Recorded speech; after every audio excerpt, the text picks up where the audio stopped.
이제 이번 시간부터는 이제 사업소득 나갈 차례인데요. 아까 우리 이자 배당은 말 그대로 불로소득입니다. 불로소득. 그냥 가만히 있으면 그냥 돈이 생기는 거예요. 이제 지금부터 하는 건 사업, 근로. 이제 본인들이 열심히 일해가지고 버는 소득이죠. 그래서 이자 배당보다는 조금 이제 세금 구조가 우리가 아는 일반적인 말 그대로 소득에 따른 세금 느낌이 나요. 먼저 사업소득하고 근로하고 기타를 비교를 하는 게 나오는데 요거 하나 제가 설명드릴게요. 우선 제목에서 이 사업소득을 일반 사업하고 부동산 임대로 구분해 놨잖아요. 그 아주 옛날에는 부동산 임대소득이라고 따로 있었어요. 그래서 이자, 배당, 그리고 부동산 임대 세 개를 묶어가지고 말 그대로 불로소득이라고 해서 세금을 조금 더 부과를 했어요. 부동산 임대도 불로소득이거든. 가만히 있어도 임대료가 꼬박꼬박 들어오는데 실제로는 불로소득 아니에요.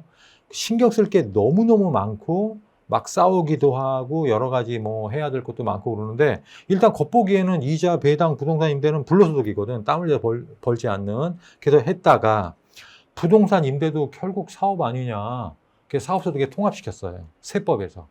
그래서 이제 부동산 임대가 사라지고 사업소득에 들어갔지만 부동산 임대 자체를 국가는 별로 좋아하지 않아요.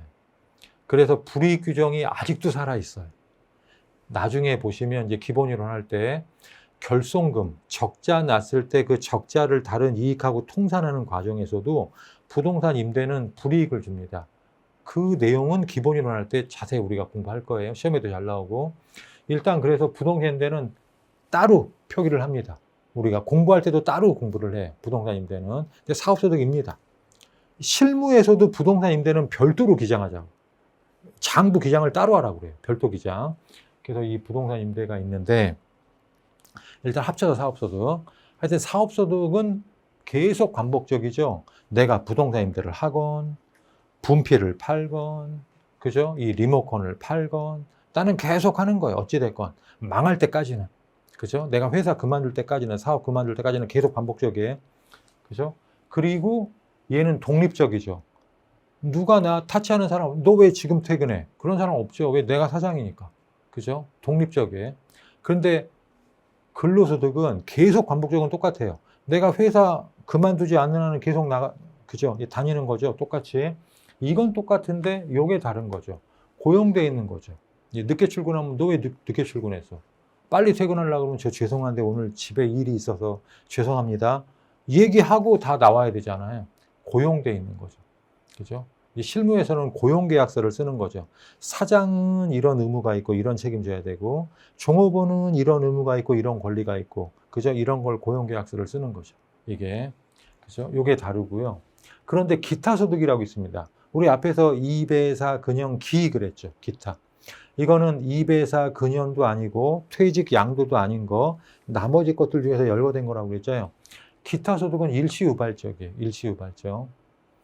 그래서 우리 시험에서는 사업소득은 뭐고 기타 소득은 뭐고 이렇게 열거해 놓은 걸 우리가 공부를 하거든. 근데 실무에서는 사실 우리가 시험 공부하는 게 그렇게까지 중요하진 않아요. 실무에서는 그냥 딱 저거만 봐요. 일시유발적이냐 계속 반복적이냐 이거죠. 그러니까 제가 똑같이 강의를 해도 계속적으로 하면은 저는 사업소득이에요. 근데 저는 원래 강의 안 하는데 오늘 하루만 특별히 와서 강의하고 가는 거예요. 저는 딴일하는 사람이에요. 그럼 기타 소득이에요. 이게 일시후발적. 저는 강의를 이 학원에서 월급으로 받아요. 다른 데서 강의 안 해요. 다른 거 안 하고. 그러면 저는 근로소득이에요. 저는 강의를 여기서도 하고 다른 데서도 하고 그죠? 저는 프리랜서예요. 말 그대로. 그러면 사업소득이에요. 아시겠죠? 이 차이를. 이겁니다. 그래서 이게 구분되어 있는 거다라고 우리가 배울 거죠. 다 이게. 사업소득의 범위. 사실은 사업소득의 범위는 중요하지가 않죠. 왜? 우리가 아는 모든 업종들이 다 사업소득이에요. 통닭 파는 것도 사업소득이고 분필 파는 것도 사업소득이고 부동산 임대도 사업소득이고 그죠? 휴대폰 고쳐주는 것도 사업소득이고 머리 잘라주는 것도 사업소득이고 다 사업소득이에요. 그죠? 말 그대로 오피스텔 분양하는데 분양 판매해주는 그런 사업을 해도 이제 우리가 아는 프리랜서들 그분들 돈 많이 법니다. 그죠? 근데 요새 부동산 호황이었잖아요. 엄청 많이 봅니다. 그분들. 이게 그죠? 이게 도소매, 제조, 건설, 음식점 이런 거죠. 등등등 워낙 많죠. 이런 게 다 사업소득이니까 우리가 아는 일반적인 건데 시험에 나오는 몇 가지 특별한 것들이 있어요. 그게 이제 이런 겁니다. 시험에 나오는 거. 시험에 뭐가 나오느냐? 원래는 사업소득으로 과세하는데 얘네들은 특별히 예외로 과세 안 할 거야 라는 거예요. 시험에는 과세냐? 아니냐? 요게 잘 나오거든. 요거 좀 특이한 것들이에요. 그러니까 우리가 아는 일반적인 건 이런 건데 일단 볼게요. 농업에서 농업? 농민들도 과세한다고? 농민들은 웬만하면 과세 안 하죠. 우리가 아는 상식이잖아요. 그 상식이 바로 이런 거예요. 곡물, 기타, 식량 재배업. 곡물, 기타, 식량 재배업은 농민들은 과세 안 해요. 농민들은. 그 농민이 50억을 벌어도 과세 안 해요. 왜? 법에 써놨거든. 곡물, 기타, 식량은 국가 보안이니까 보호정책을 쓰는 거예요. 너네들은 세금 없어. 걱정하지 말고 많이 재배해서 많이 팔아 이겁니다. 이게. 그런데 그 외에 작물 재배. 곡물, 식량이 아닌 거는 혜택이 있긴 한데 요거는 그 대신에 금액에 제한이 있어요. 요거는 금액에 제한이 없어요. 20억이건 30억이건 50억이건 과세 안 돼요. 그 외에 작물 재배는 10억까지만 과세 안 돼요. 연수입이. 그럼 이거 말고 다른 작물 재배가 뭐지? 꽃, 화훼, 인삼, 특용작물 그런 것들. 이런 것들은 국가 보안인 곡물, 기타, 식량하고는 약간 다른 거거든. 꽃은 뭐 사는데 크게 지장은 없거든. 인삼 크게 지장은 없거든. 근데 이거 없으면 안 되거든. 이게. 그래서 요거 시험에 나오는 거고요. 두 번째. 전문 과학 기술 서비스업. 말 그대로 연구 개발이죠. 연구 개발. 연구 개발도 돈 많이 버는 사람들은 많이 버는 사업이에요. 아파트 짓는데 현대건설, 삼성건설이 그냥 짓느냐? 본인들 회사 내에서 말 그대로 보고서를 작성을 합니다. 이 지역을 조사를 해보니까 이 지역에 아파트를 지으면 얼마 정도에 팔릴 수 있고 이 지역에 분양권을 신청하는 사람들의 소득 수준은 얼마고 그런 걸 다 조사를 해요. 그래서 분양가액이 얼마가 가장 적당하고 얼마로 분양가액 정하는 게 우리한테 경쟁력에서 유리하고 그거를 회사 자체적으로 조사도 하고 그런 걸 조사를 전문적으로 하는 기관에 용역을 의뢰를 합니다. 그 의뢰가 금액이 커요. 그것도. 이게 그런 거 다 사업소득이에요. 개인 사업이면 사업소득, 법인이면 법인세 이겁니다. 그죠? 그런 게 연구개발업이죠. 그런 게 그죠? 원래 사업소득이에요. 그런데 뭐죠? 대가를 받지 않고 해주는 거는 과세 안 한다 이거죠. 대가를 받지 않고 그 연구개발 업체가 뭐냐면 약간 국가가 자금을 대는 그런 업체예요. 지자체가 자금을 대는 그런 업체예요.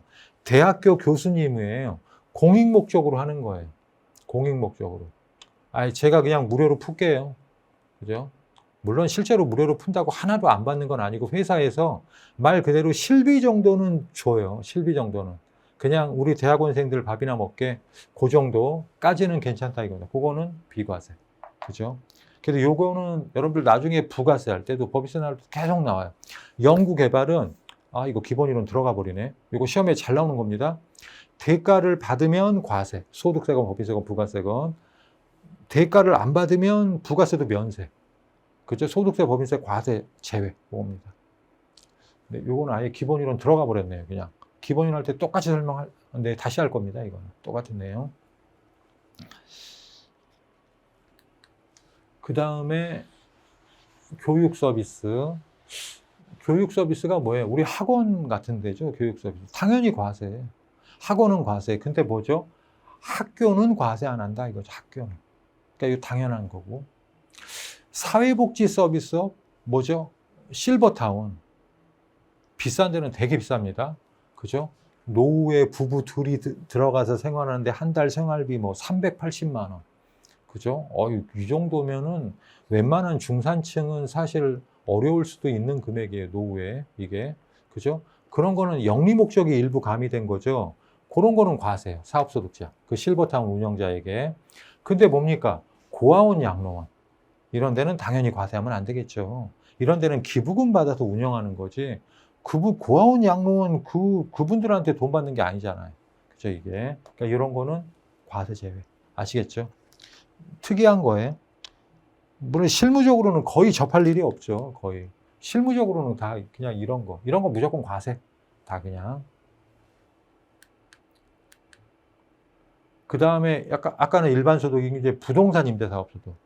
부동산 임대는 그냥 부동산 임대하고 임대료 받은 거 아니야? 라는 건데, 부동산 임대가 크게 지금 하나, 둘, 여기가 지금 잘렸는데 세 가지가 있어요. 세 가지가. 우리가 아는 일반적인 부동산 임대는 요거예요. 첫 번째. 부동산을 대여하건 아니면 부동산에 관한 권리를 대여하건 요겁니다. 등기건 미등기건 상관없어요. 미등기 부동산도 대여하고 임대료 받으면 다 소득세 내야 돼요. 부동산 임대 관련 사업소득 내야 됩니다. 그래서 부동산을 대여하건 부동산에 관한 권리를 대여하건 이거죠. 그래서 여러분들 우리가 보통 부동산 임차권 그러잖아. 전세권 그러잖아. 그죠? 이런 것들이죠. 이게. 물론 여러분들 상식, 이건 시험에 나오는 건 아닌데, 우리가 전세, 월세는 임차권이죠. 그럼 전세는 뭔지 아세요? 전세도 전세권이 아니에요. 임차권이에요. 그죠? 전세권은 뭐냐면 전세 등기를 하는 거예요. 등기를. 전세권자가 누구라고 제3자에게 대항력을 갖기 위해서 등기부등본에 표기를 하는 겁니다. 이게. 그래서 우리가 아는 전세는 다 그냥 임차권이에요. 요거는. 요런 거 하여튼 다 전세, 보증금을 받건, 근데 보증금도 여러분들 세금 계산해서 냅니다. 어떻게 계산하냐면 이 보증금을 은행에 넣어놨다면 이자를 몇 프로 정도 받으니까 그거에 따른 금액이 얼마야. 그래서 그걸 소득으로 봐요. 그걸 간주 임대료라고 그래요. 임대료로 간주하겠다 그럽니다. 그래서 월세 받은 건 당연히 포함이고 월 임대료, 보증금에 대한 간주 임대료, 은행 예금 이자율만큼도 플러스를 해요. 그게 부동산 임대 관련 사업소득이에요. 그게. 그래서 그런 게 있는데 지역권, 지상권. 이거는 여러분들 처음 들어보죠? 지역권은 뭐냐면 이거예요. 네, 여기서 용어 설명이 하나가 들어갑니다. 용어 설명이. 지역권은 예를 들어서 이렇게 한강물이 쫙 흘러요. 한강물이. 야, 여기 앞에 잔디가 있어요. 나무가 있고. 너무 좋아, 전망이. 여기다가 식당을 하면 너무 좋겠네. 식당 부지를 샀어요. 식당 부지를. 근데 도로가 여기에 있어. 도로가. 근데 여기가 남의 땅이야. 내 땅이 아니라. 여기는 A 거. 여기는 B 거. 이게 내 땅이야. 이게 C 거. 식당을 하려면 손님이 와야 되잖아. 물론 걸어 다닐 수는 있지. 길이 있지. 사람이 다니는 길은. 근데 여기 주차장 놓고 차가 들어와야 되잖아요. 도로에서. 그러면 이렇게 들어올 수 있는 이 길은 남의 땅을 지나가야 되잖아요. 요게 뭐냐면 요거 내가 식당하는 요 땅을 요역지라고 그래요. 필요한 땅, 요역지. 요거를 승역지라고 그래요. 요 필요한 땅을 위해서 제공해야 되는 땅, 이겁니다. 그럼 요역지의 사용을 위해서 승역지 소유자에게 일부 대가를 지불하고 승역지 땅을 요역지를 위해서 쓰는 겁니다. 요게 지역권이에요. 지역권. 그죠? 내가 이 땅의 역할을 내가 쓰는 겁니다. 지역, 땅의 역할을 내가 쓰는 거예요. 그 권리예요. 요게 지역권. 좀 특이한 거죠. 요게. 그래서 그런 거 하고 A가 일부 대가를 받으면 A가 부동산 임대 관련 사업소득이다 이거예요. 지역권. 지상권은 여러분들 알잖아요. 땅 위를 쓸 수 있는 권리. 땅 주인은 다른데 땅 주인은 A인데 땅 위에 건물은 B가 지요. 그게 지상권 이런 거죠. 그리고 대가받은 거 다 부동산 임대 관련 소득이다 이건. 요게 원래 옛날에는 기타 소득이었거든. 근데 사업소득으로 다 들어갔어요. 그러면서 뭘 남겨놓냐면 지역권, 지상권이 공익사업과 관련돼 있다. 공익사업. 그러니까 이게 뭐냐면 여기가 지하철 역사야. 여기가 뭐냐면 시외버스 정류장이야. 근데 남의 땅을 이렇게 해야 돼. 이건 국가적인 사업이잖아. 그죠? A.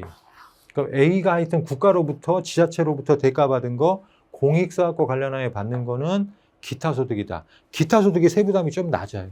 이거를. 경비 빼주는 게 징빙 없어도 좀 많아. 이게. 그리고 지상권, 땅 위를 쓸 수 있는 권리. 그죠? 뭐죠? 그 한국전력공사가 여기는 섬지역이고 여기는 산간지역이니까 땅을 파서 이 전선을 매설하지는 못하고 우리 송전탑이라고 그러잖아. 그런 거. 그러면 한국전력공사가 땅 주인한테 이걸 임대료를 줍니다. 50년 계약하고. 그죠? 그러면 그런 것도 다 소득이 있으니까 세금 내야 돼. 그런 거는 사업소득이 아니라 기타소득이다. 공익 목적일 때는 기타소득이다. 세부담을 조금 낮춰주겠다 이거를. 그리고 왜냐하면 이론적으로 봐도 이거는 계속 반복적이에요. 그죠? 근데 이거는 딱 전력공사가 그거 딱 철거하면 끝이야. 그죠? 여기 지하철역 더 이상 없으면 끝이야. 이거는 딱 그 거래 상대방에게만 하는 거예요. 요거는. 그래서 원래 얘네들도 옛날에는 그 개념이어서 지역권, 지상권도 이건 계속 반복적이라고 보기가 애매한데 기타소득이었는데 사람들이 악용을 하는 거예요. 자꾸 기타소득이라고 하니까 실제로는 부동산 임차권, 전세권인데 계약서에다 자꾸 이걸 써가지고 기타소득으로 빠져나가는 거예요. 그래서 사업소득으로 돌리면서 얘는 원래대로 남겨놓은 거예요. 이것도 기본이론 과정 다 설명드린 거네. 그냥. 그리고 광업재단, 공장재단. 이 재단이라는 게 저 재자가 재산할 때 재자고요. 저 단자가 단체할 때 그 단자예요. 그러니까 재산의 묶음이다 이겁니다. 그러니까 공장 안에 토지도 있고 건물도 있고 기계도 있고 설비도 있고 이런 걸 한 방에 등기하는 거예요. 한 방에 빌려주는 겁니다. 공장재단에 대여. 광산을 한 방에 빌려주는 거예요. 광업재단에 대여. 그죠? 이것도 부동산 임대 관련 사업소득이다.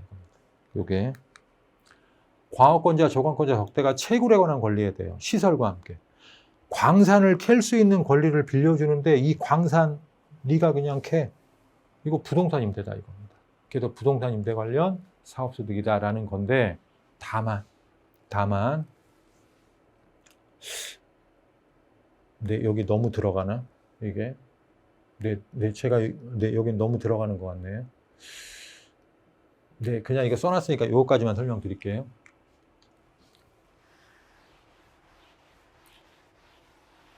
원래 부동산 임대랑 동업이랑 뭐가 달라요? 내가 건물이 있는데 너 그냥 내 건물에서 사업하자, 동업하자. 그럼 같이 으쌰으쌰해서 동업하는 거죠. 나 건물이 있는데 내가 너한테 임대해 줄게. 그럼 뭐예요? 제 장사 되건 안 되건 월세 200 받는 거잖아요. 그러니까 동업 개념하고 부동산 임대랑 약간 다르죠. 원래는 부동산 임대는 걔가 광물 얼마 캐건 별로 상관없는데 이거는 뭐예요? 자본적 지출이나 수익적 지출의 일부 또는 전부를 제공하는 것을 조건으로 집기 설비 네가 갖다 써. 그죠? 써. 그리고 그 조건으로 권리를 대하고 덕대 분덕대로부터 받은 분철료. 네가 철 캐내는 거에 일부분을 나누어 줘. 분철료. 그죠? 요거는 약간 동업 개념이지 않느냐. 그래서 부동산 임대가 아니라 일반 사업소득 보겠다. 아니 똑같은 사업소득인데 부동산 임대로 보건 일반 사업소득으로 보건 똑같은 거 아니에요? 사업소득 아니에요? 다르다니까. 부동산 임대는 옛날부터 전통적으로 우리나라는 부동산 임대 싫어해서 불이익 규정들이 많다니까요.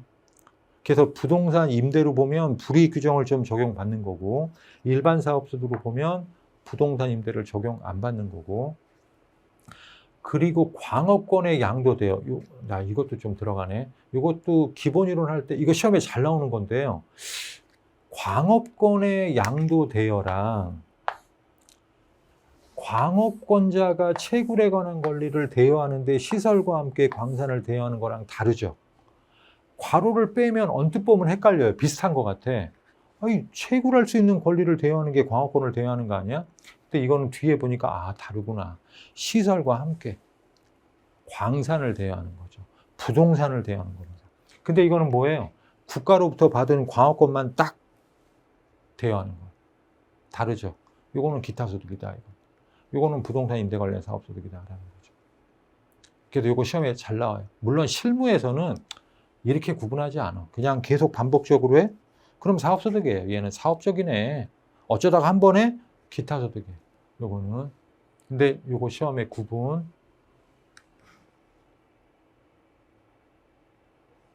네. 요것도 기본 이론 과정을 거의 다 설명드린 거네. 계산을 보겠습니다. 아까 설명드렸죠. 회계는 수익 빼기 비용은 이익이다. 소득세는 총수익 금액 빼기 필요금은 사업소득이다. 법인세는 입금 빼기 송금은 각 사업료도 소득금액이다. 소득금액이라는 거는 이익 개념이다. 기억하시고요. 그러면 회계랑 법인세랑 다르게 소득세법의 총수익 금액은 뭡니까? 그러면 돈이 들어왔는데 총수익 금액으로 인정 못 받는 거는 도대체 뭡니까? 첫 번째, 일반 매출액이죠. 일반 매출액인데 매출 환입, 반품된 거죠. 매출 애누리, 깎아주는 거죠. 매출 할인, 깎아주는 거죠. 애누리 환입 똑같이 깎아주는 건데 뭐가 다른 거예요? 애누리는 하자가 있어서 깎아주는 거고 할인은 외상댁은 빨리 갚아서 그 이자만큼 깎아주는 거예요. 조금 다릅니다. 할인은 기간이 빨리 지불해서 깎아주는 거고 애누리는 물건에 하자가 있어서 깎아주는 겁니다. 이게 이런 거는 제외. 왜? 아니 1,000만 원어치 팔아가지고 100만 원 깎아줬으면 900만 원만 버는 거잖아요. 그러니까 900만 원만 사업소득 금액이다라는 거죠. 그리고 거래 상대방으로부터 받은 장려금, 이 장려금 리베이트 받은 거예요. 리베이트. 그거 다 사업소득이에요. 사업소득. 다음 페이지 먼저 볼까? 아까 제가 뭐라고 그랬죠? 법인세는 포괄주의 순자산 증가설이니까 자산 수용 이익도 각 사업료도 소득금액에 입금으로 들어간다. 근데 개인은 열거주의인데 자산 수익은 없다라고 그랬잖아요. 근데 있네. 열거돼 있네. 그냥 자산 수익이 아니라 사업과 관련하여 받은 것만. 그러니까 아버님이 그냥 자산을 공짜로 주신 거는 증여세. 증여세. 근데 거래처 사장이 사업 관련해서 나한테 공짜로 준 거는 거래처 사장이 나한테 공짜로 왜 줘요? 내 혈육도 아닌데. 그죠? 뭔가 있는 거예요. 박 사장, 잘 부탁해. 내가 요번에 요거 그냥 서비스로 줄게. 그죠? 잘 부탁해. 이거죠. 네, 저희도 집사람이 잘 가는 그 고깃집은요. 가끔 고기 좋은 거 특이한 거 나오면 고기 사면 뭐 하나 요만큼 한번 맛보세요. 그리고 준다고요. 이게 왜? 맨날 사니까. 이게 그죠? 떡집도 마찬가지. 이게 그런 거죠. 이게 그러니까 뭔가 네 이것도 한번 더 팔아주세요. 그런 느낌이잖아. 이게 그러니까 여기 사업과 관련했기 때문에 사업소득이다. 사업과 무관하게 아버지가 할아버지가 주신 거는 이건 그냥 증여세다. 이건 사업과 관련된 거니까 사업. 채무면제액도 마찬가지죠. 내가 채무가 있는데 그걸 면제시켜 주겠대. 그러면 이익 본 거랑 똑같잖아요. 5천만 원 갚아야 되는 거를 안 갚아도 된다. 그러면 난 5천만 원 버는 거랑 똑같잖아. 이거 사업 관련하여. 그럼 사업소득. 사업과 무관하게. 그럼 증여세. 겁니다. 요거는 요거는 요렇게만 기억하세요. 재고 자산을 가사용으로 소비. 뭐죠? 내가 오디오 판매상이에요. 내가 용산에서 내가 오디오 판매점을 해요. 용산에서 오디오 판매점을 하는데 근데 그중에 스피커가 너무 마음에 들어가지고 그거를 내 조카한테 선물로 줬어. 그러면 국세청에서는 뭐라고 그러냐면 그거 시가만큼 팔았다라고 보고 매출로 봐서 신고해라 그럽니다. 너 소득 금액이야 이거. 그게 가사용 소비예요. 가사용 소비. 내가 집에 갖다 쓰건 누군가한테 선물하건 가사용. 그 시가만큼 매출. 그 원가만큼 원가. 그러니까 총수익가에 필요한 게 다 넣어라 이겁니다. 이게 요거는 뺄게요. 여기까지 설명하면 기본 이론 다 나가는 거야. 물론 점점점점이라고 한 게 그 안에 많아요. 그 중에 많이 빼버리고 기본적인 사항들을 넣은 거야. 그 다음에 다시 위로 가셔가지고 이번에는 총수익 금액으로 인정하지 않는 것. 총수익 인정하지 않는 것. 아까 물품을 내가 집에 갖다 쓰고 내가 쓴 거는 매출액으로 봐서 신고해라. 너 총수익 금액이다 이래줘요. 이번에는 그 물품을 내가 생산한 건데 이거를 뭐예요? 자기가 생산한 제품을 자기가 생산하는 다른 제품의 원재료로 쓴 거예요. 그러니까 내가 예를 들어서 만약에 이런 거죠. 내가 만약에 스피커는 조금 말이 안 되는데 그냥 억지로 연결을 시켜볼게요. 내가 이번에는 제조업자예요. 제조업자. 스피커를 만들었는데 그 스피커를 내가 집에 갖다 써서 내가 들으면 나는 가사용 소비니까 총수익 금액에 들어가는 거죠. 내가 개인 제조업이에요. 법인이 아니라. 근데 내가 제조업을 하는데 스피커를 제조를 했어요. A 공장에서. 근데 그 스피커를 B 공장으로 가져가서 그 스피커를 TV 안에다가 넣는 거예요. 나는 최종 TV도 만드는 회사야. 쬐끄만 미니 스피커를 TV에 넣어가지고 TV로 판매하면 TV로 판매하려고 하는 거죠. 그러니까 그거는 가사용 소비가 아니죠. 그거는 이거 갖다가 여기다가 쓴 거는 이거는 매출 아니에요. 총수익 금액 아니에요. 이 부분은 과세한데요. 물론 TV 팔 때 TV 가격에 플러스 돼서 팔리겠죠. 그게. 그러니까 거기에서 매출로 잡히겠죠. 그러니까 요거는 아직은 총수익 금액이 아니다. 요겁니다. 아직은. 그 다음에 부가세 매출세. 아까 했잖아요. 1,000원짜리를 팔면 소비자한테 10%더 받는다고. 100원을. 그래서 요거는 내가 갖고 이거는 국세청에다가 세무서에다가 부가가치세로 내고 그런다고 그랬잖아요. 그러니까 나는 1,100을 받지만 나의 총수익 금액은 1,000원이라고. 왜? 이거는 국가로 낼 뿐이라고. 그래서 이거를 회계상 여러분들 회계 원리 배우시게 되면 이걸 그래서 뭐라고 그러냐면 예수금이라고 그래요. 미리 받은 돈일 뿐이야. 이거는 계정 과목이 부채 쪽에 들어가요. 나는 국가에 내야 될 돈이야. 내 돈이 아니야. 그럽니다. 이거는. 그래서 요게 매출세액은 총수익 금액이 아니다 하는 거죠. 필요경비도 마찬가지죠. 필요경비로 인정이 되는 게 있고 안 되는 게 있고 당연히 판매 원가는 당연히 필요경비 인정되죠. 그죠? 내가 스피커 사와서 팔아. 100만 원에 사와서 150만 원에 팔아. 그럼 150만 원은 총수익 금액, 100만 원은 필요경비죠. 사올 때도 100만 원 주고 사왔는데 하자가 있어서 20만 원 환입 받았어. 그럼 80만 원 주고 사온 거랑 똑같잖아요. 애누리 환입 할인 차가 똑같죠. 비슷한 내용이고요. 요것도 안 할게요. 그냥 일단 넘어갈게요.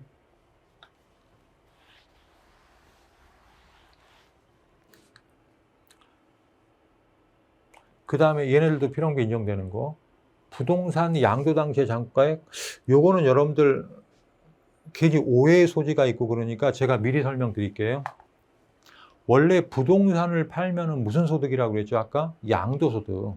이자, 배당, 사업, 근로연금, 기타, 퇴직, 양도 중에 양도소득이었잖아요. 부동산은. 양도소득인데 아까 뭐라고 그랬죠? 부동산은 어쩌다가 한번 몇 년, 몇십 년에 한 번씩 파니까 몇 년치, 몇십 년치가 한꺼번에 누적돼서 과세되니까 세율이 높은 세율 적용되니까 세부담이 커지는 효과, 결집 효과. 그래서 그걸 완화하기 위해서 분류과세한다 그랬잖아요. 근데 매년 판매하는 사람들은 결집 효과가 없잖아. 매년 판매하는 사람들은 계속 반복적이잖아요. 그건 양도소득이 아니라 사업소득이에요. 그래서 나오는 거예요. 그러니까 이거는 우리들처럼 일반적인 부동산 양도가 아니라 부동산 매매업자를 말하는 겁니다. 부동산 매매업자는 양도가액이 총수익 금액. 그죠? 그 다음에 그 장부가액이 필요경비. 종업원 급여, 당연히 급여는 경비 처리되죠. 경비 처리. 여러분들 만약에 가족을 종업원으로 둬도 되나요? 급여 처리해도 되나요? 됩니다. 실제 근무를 하면. 그죠? 사장님들이 그래서 가족들을 많이 직원으로 둬요. 특히 잘 나가면 급여도 줄이고, 그죠? 자연스럽게 뭐예요? 아들한테 소득을 만들어주고 그러는 거죠. 이게. 그리고 꽁수로 실제 근무도 안 하는데 근로자로 넣어놔. 그러면 급여 처리시키면 뭡니까? 그만큼 비용 줄이잖아요. 그럼 세금 줄어들잖아요. 꼭 먹고 알 먹고. 그래서 세무서에서는 조사 나올 때 첫 번째 보는 거 여러 가지 중에 하나가 뭐예요? 가족들이 근로자이면 실제 근무하는지 여부를 확인합니다. 꼭. 그러니까 여러분들 실제 근무를 하면 그러면 똑같이 봐요. 경비 인정됩니다. 실제 근무 안 하면 인정하지 않고 그러면 그냥 허위로 넣은 거니까 종업원으로. 사업주 본인은 경비 인정 안 돼요. 사업주 본인은 경비 인정 안 됩니다. 본인이 월급을 받아간다 그런 건 없어요. 법인의 대표자는 그게 가능해요. 법인의 대표자는 왜? 법인이라는 별도의 사업 주체가 있고 나는 그 대표자로 근무할 뿐이야. 그러니까 대표자, 대표이사는요. 법인으로부터 월급을 받는 건데 개인 사업자는요. 내 거야. 내 사업에서 나한테 내가 월급을 줘. 그건 아니지. 그냥 남은 돈은 다 내 건데 이게. 그래서 사업주 본인 급여는 필요한게 불산입이다라는 거고. 그다음에 사업하기 위한 대출 이자 경비 처리되는 겁니다. 감가상각비 경비 처리되는 거예요. 감가상각비 여러분들 회계원리 배우면 알죠? 부동산을 뭐 기계장치를 1,000만 원 주고 샀다. 5년간 쓴다. 그럼 간단하게 생각하면 5년간 경비가 1,000만 원인 거죠. 근데 세금 신고는 매년 잘라서 해야 되잖아요. 회계장부도 매년 잘라서 만들어야 되고. 그럼 5년 동안 경비가 1,000만 원인 거니까 1년에는 200만 원씩이죠. 경비 처리. 그게 감가상각비죠. 감가. 가치가 떨어지고 상각. 떨리는 그 비용. 감가상각비죠. 감가상각비. 네, 그래서 이게 필요한게 인정되는 것 중에 몇 가지고요. 그 사이에 되게 많아. 여러분들 기본서에 보시면.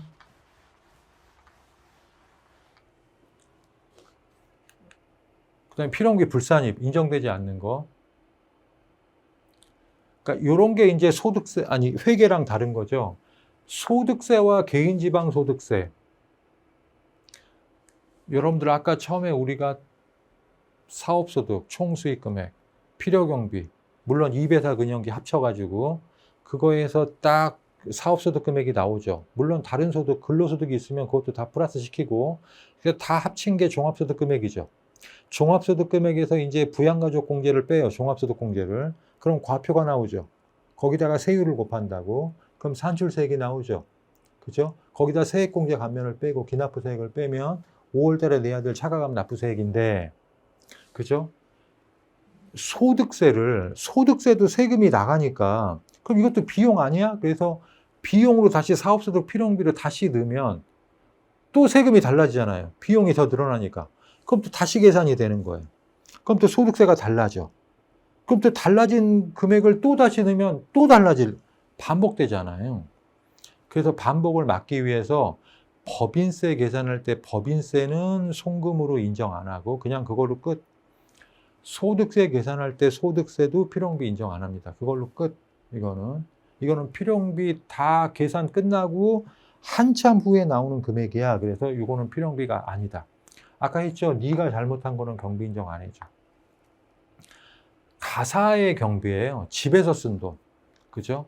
애들 장난감 산 돈을 가지고 회사 경비 처리하면 안 된다 이겁니다. 그죠? 애들 고기 먹은 거 가지고 직원들 회식비로 썼다고 직원들 복리후생비라고 그러면 안 된다 이겁니다. 이게 가사 경비는 안 된다. 그 다음에 아까 제가 일부러 써놓은 건데요. 아까 감가상각비가 필요한게 인정된다고 그랬잖아요. 근데 감가상각비는 말 그대로 내가 좀 조정할 수 있죠. 1,000만 원짜리 사서 5년간 쓰면은 그럼 5년간 쓰니까 1년에 200만 원씩 잘라도 되지만 첫 해에 한 600만 원 감가됐다고 하고 나머지 4년 동안 400만 원을 100만 원씩 했다고 하면 그럼 그것도 괜찮지 않아. 그래서 세법에서는 그러면 기간별로 이익을 조작할 수 있는 방식이 되기 때문에 세법에서는 딱 한도를 정해놨어요. 세법은 이 방식으로 계산해서 요 금액 넘게는 안 돼. 그래요. 그래서 감가상각비 한도를 초과하는 금액은 인정하지 않아요. 그러니까 예를 들어서 매년 똑같은 금액으로 해야 됩니다. 정액법. 그러면 1,000만 원이니까 5년이면 1년에 200만 원씩이니까 1년에 200만 원씩만 됩니다. 근데 얘가 첫 해에 400만 원, 첫 해에 600만 원 잡으면 200만 원이 한도인데 600이니까 400을 넘어가는 금액이잖아요. 그러니까 600만 원 손익계산서의 비용으로 잡은 금액 중에서 소득세법상 감가상각비 한도액인 200만 원까지만 필요비 인정되고 감가상각비 그 200만 원 범위액을 초과하는 금액 나머지 400만 원은 필요비 불산이 된다라는 겁니다. 요게 그 다음에 부가세 매입세 아까 매출세액이 총 수익 금액이 아니었으니까 반대로 내가 사올 때 더 부담하고 사온 거는 또 이건 다시 돌려받을 거니까 매입세액도 아니다. 요거는 조금 어려운 거니까 부가세 공부한 다음에 네, 이건 일단 패스할게요. 제가 설명 드리려고 했는데 이건 패스. 이건 부가세 공부한 다음에 하시고 그 다음에 업무 관련 경비만 경비 인정되는 거예요. 업무 무관 경비는 안 된다. 항상 업무 관련. 선급 비용은 회계원리 배우신 분들은 당연히 아실 텐데 선급 비용이죠. 비용인데 먼저 지불한 비용이에요. 그러니까 예를 들어서 이런 거죠. 예를 들어서 가장 일반적인 게 회사에서 자동차 보험료. 자동차 보험료가요. 만약에 예를 들어서 그냥 계산 쉽게 7월 1일 날 가입을 했어요.